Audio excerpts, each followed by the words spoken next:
Good day mga mamis! Another day, another mini vlog! As usual nga mga mi, tanghali na naman kami nagising ni Dandan. Pagkagising niya nga, dumiretso na kami sa CR kasi maaga siya nagpupo.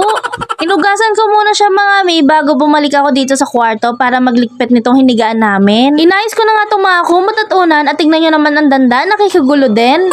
Pagkatapos kong masalansan at matupi yung kumot, pinagpagan ko na rin yung mismong higaan. Niligpit ko na nga rin itong mga toy na nakakalat kasi bago matulog, naglalaro pa yan si Dandan.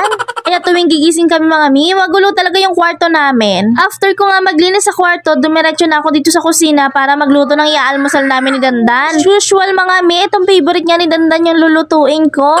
Side up nga pala yung pagkakaluto ko sa itlog. Nagtimpla na nga rin pala ako ng kape dyan at ito piplex ko nga lang yung nabili kong bagong thermos. Gandang-ganda talaga ako sa kulay niya, kulay white at gray. Niready ko na rin tong kakainin namin ni Dandan. Halo-halo ko nga muna yung ulam sa kanin para mas mabilis maubos ni Dandan. Sa ganong paraan kasi mga mi, sabay niya nauubos yung kanin at ulam. Habang kumakain niya itong si Dandan, lagi niya nanonood sa tablet niya para dire-diretso lang yung kain niya. Sinunod ko naman pakainin yung aso namin mga mi. Pinagsama-sama ko lang yung tirang pagkain para mapakain ko kay Heart Heart. Buti na lang hindi choosy si Heart Heart kasi kahit kanin at gulay kinakain ito. Bumalik na nga ako sa lababo mga mi para simulan ng maghugas. Naubusan na nga pala ako ng dishwashing liquid kaya nagsalin muna ako sa botin mga mi. Dahil nagtitipid din ng mama nyo, ayan hinahaluan niya pa yan ng maraming tubig para tumagal.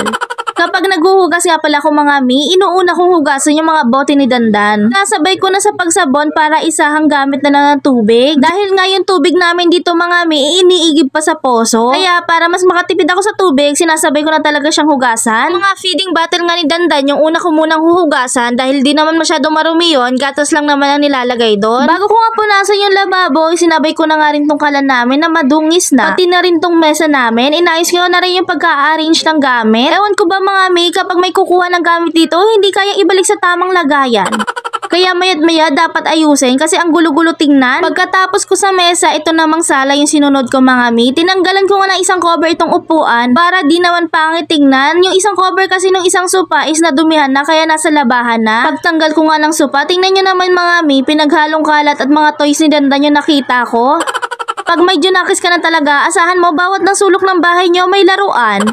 Binalik ko lang sa pagkakaayos yung sopa, saka naman ako nagwalis palabas mga mi. Last na ginawa ko nga mga mi is yung magwalis dito sa labas ng bahay namin. Nakakalat na rin kasi itong mga buto na pinakain ko kay Heart Heart sa aso namin kagabi, kaya ayan, winalis ko na. Inayos ko na nga rin itong basurahan namin mga mi kasi matutumba na. Saka inayos ko naman yung pagkakalagay ng bike ni Dandan at saka ng horse niya dito sa harap ng bahay. O mga mi, hanggang dito na lang yung linis bahay vlog ko. For more mini vlogs and Budol finds, follow me! Yun lang, salamat sa panonood!